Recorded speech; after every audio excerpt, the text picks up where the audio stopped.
호련히 그 나팔 소리가 들릴 때에 눈 깜짝할 새에 그 일이 일어난다 그러잖아요. 어떤 사람이 참 크리스천인지 우리 거기에 대해서는 조금 알아야지. 만약에 내가 이렇게 못 산다면은 나 이렇게 살아야지 해서 각성하는 시간이 돼서 좋을 것 같아요. 마태복음 이제 25장입니다. 하나님 나라는 등장을 들고 신랑을 맞으러 나가 열처녀와 같다. 이 기름의 여분을 준비합니다. 이 사람들은 신랑이 더디 오는 걸 계산을 한 거죠, 그죠?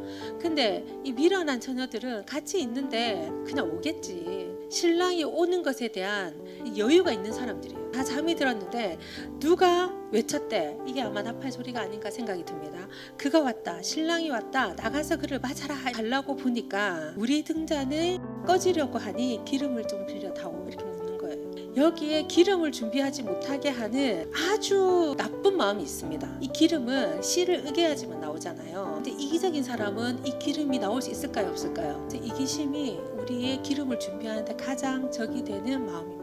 10절에 보면 미련한 자녀들은 기름을 사러 갔는데 그 사이에 신랑이 와버려가지고 문이 닫혀버렸어. 일단 그 문이 닫히면은 열자가 없는 거예요. 기독교는 예수님이 우리를 위해서 이 땅을 오셨고 그분이 우리의 죄를 위해서 대속해 주셨고 그리고 우리의 부활을 먼저 보여주셔서 부활하셨고 내가 이 땅 전체를 평정할 그날, 승리의 그날 올 때가 다시 오겠다. 그래서 너그 전체에게 하나님 나라를 상속하겠다라고 약속하신 그걸 믿는 게 그게 기독교예요. 그래서 우리가 기다려야 할 거는 이 땅에서 뭐 훌륭한 사업을 하고 돈 많이 벌고 이거를 바라보고 가는 게 아니에요. 이 땅의 영화는 너무나도 간단한 거예요. 너무나도 짧은 거예요.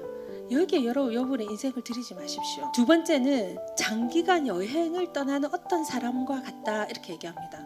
갈 때에 자기들의 종들을 불러가지고 투자금을 줍니다. 5천만 원, 2천만 원, 뭐 1,000만 원 이렇게 줍니다. 때도 딱 발동됩니다. 우리의 적 어떤 마음이죠? 이기심이 또 발동됩니다. 우리를 상급을 갖지 못하게 하는 그 이기심이에요. 첫 번째 종, 두 번째 종은 돈을 받자마자 나가서 일을 했습니다. 그래서 2배로 이걸 남겼어요. 근데 이기심에 가득했던 한 사람, 돈도 제일 작게 받았는데 이기심, 이 일을 위해서 자기를 헌신하지 않는 마음. 이거 해봤자 뭐 주인만 잘 되는 건데 뭐 나중에 이 주인은 뭐라고 합니까? 네가 조금만 머리를 써가지고 네가 조금만 생각을 해서 은행에라도 넣어놨으면 내가 이자라도 받을 거 아니가. 주인에 대한 경외심도 없고 주인에게 어떻게 해야 될지도 모르고 그래서 이 사람한테는 있는 것까지도 빼앗아 버렸어. 근데 이 앞에 두 사람 5천만 원과 2천만 원 투자했던 이 두 사람은 어떻게 됐어요? 수고했다. 니는 앞으로 내 동력자다. 니하고 나하고 이제 동업자다. 모든 상급을 반으로 나눌 수 있는 권한을 그 사람한테 주는 거예요. 여기도 이기심이 방해하는 거예요. 이기심. 여러분의 미래를 방해하는 이것. 그래서 여러분을 영원히 그냥 종으로 살게 하려는 그 마음, 이게 여러분이 싸워야 될 거 아닐까? 그리고 나는 무엇을 할까 생각해야 돼요. 나는 정말 이 회사에 뭘 해줘야 되지? 동업자가 되려면 이득을 같이 취하기도 하지만 불이한 것도 같이 당하는 거예요. 그래서 하나님은 지금 이 땅에서 누구를 고르고 계시냐면 하늘나라를 같이 동업해서 이끌어갈 군대들을 여기서 뽑으시는 거예요. 지금 그거를 시험하시는 시험. 많은 걸 줬다 뺏었다 하나님 한번 해보는 거예요. 이 사람이 천국에 들어갈 수 있는 사람인가? 진짜를 데려가고 싶은 마음이에요. 진짜. 저와 여러분이 하나님 앞에 진짜가 되는 이 시험판, 지금 이 땅은 이 시험장입니다. 이 시험장을 반드시 통과하시길 바랍니다. 내가 누구한테 충성하죠? 그러면 충성된 사람이 나한테 와요. 그리고 불충성한 사람도 와서 좀 있으면 충성된 사람으로 변해가요. 그러면 하나님의 나라를 여기서 이룰 수 있습니다. 여러분에게 주신 달란트, 여러분에게 주신 투자금, 여러분이 이기심과 싸워서 배가 만드는 여러분 되시기를 바랍니다. 이 1,000만 원 준 사람한테 1,000만 원을 빼앗아서 모험을 가장 많이 한 사람에게 주어라. 그리고 위험한 상황을 피해 안전에만 급급한 이 사람을 내쫓아라. 칠흑 같은 어둠 속으로 던져라 이랬어요. 모험을 가장 많이 한 사람에게 주어라. 저는 그 사람 되고 싶거든. 한 영혼을 구원하는 모험을 가장 많이 하고 싶고 불가능한 일들을 가능케 하고 싶고 하나님의 모든 한계를 주님과 함께 뛰어넘는 그 일을 하고 싶습니다. 여러분 어떠신가요? 여러분 한계를 뛰어넘으십시오. 우리 하나님 자체가 초자연적인 분이십니다. 믿는 우리도 같이 초자연적으로 넘어가는 거예요. 못하는 이유는 뭐냐면 내가 믿음이 없어서 그래요. 그 자기 인생에 불평과 불만을 절대로 하면 안 됩니다. 왜? 하나님이 가지고 가는 파노라마 속에 내가 지금 굴러가고 있는 거지 내가 무엇을 만들어가는 게 아니잖아요. 그 사람이 내를 만들어가는 게 아니에요. 이거는 하나님이 다 행하고 계신 거야. 이제는 우리가 좀 성숙한 사람이 돼야 됩니다. 내만 아는 그 이기적인 사람 말고. 세 번째입니다. 양과 염소를 가른대요. 네가 영으로 신령하고 뭐 네가 뭐 방언을 해야 되고 예언을 하고 이런 조건이 아니야. 여기는 기준이 너무 쉬워.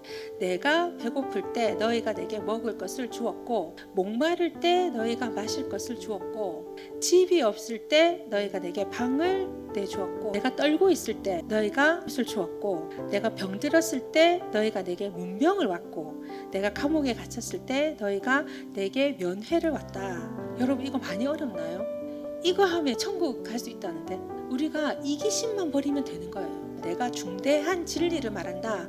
너희가 무시당하거나 남이 알아주지 않는 사람한테 그런 일 하나라도 하면 너희는 바로 나한테 한 것이다. 이렇게 얘기하는 거예요. 여러분이 보기에 유명하지 않는 사람들, 지금 빛을 못 보는 사람들, 이제 일어나야 되는 사람들한테 이렇게 하기는 어려워요. 내가 도와주는데 잘 안 되면 어떡하지? 본전도 못 찾으면 어떡하지? 맨날 자기 돈을 버리는 것 같아. 근데 충성도도 없어. 그럼 이거 거두고 싶겠어요? 그런데 그런 사람들한테 하는 것이 내한테 하는 것이다. 기회를 줘라. 사람들한테 기회를 줘라. 일어설 수 있도록, 네가 할 수 있도록 네가 이렇게 한번 거두어 줘봐라. 이 얘기를 하는 거예요. 네가 다시 거둘 수 없는 그런 약한 사람들한테 우리가 다 할 수 있는 일입니다. 뭐만 버리면, 이기심만 버리면 할 수 있는 거예요. 이 무익한 염소들아, 나가거라. 너희는 지옥불 말고는 아무짝에도 쓸모가 없다. 내가 배고플 때 너희가 내게 먹을 것을 주지 않았고, 이 사람들도 분명히 살면서 누군가에게 나누긴 나눴을 거예요. 그런데 예수님이 포커싱 하는 사람한테 나눈 게 아니라 자기 좋은 사람한테만 나눴지.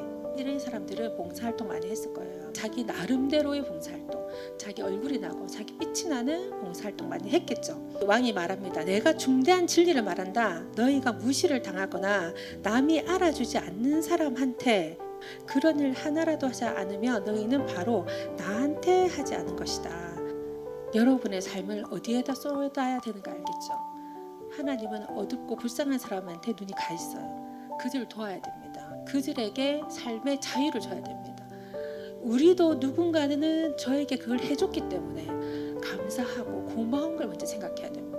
우리 이기심을 버려야 됩니다. 이기심을. 여러분 마음에 이 사단이 심어놓은 그 이기심을 반드시 버리시길 바라요. 사단은 늘 우리가 우리 소견대로 갈도록, 보호를 받지 못하도록 계속 우리를 유혹합니다. 근데 그런 유혹 가운데 여러분 넘어지지 말기를 바랍니다.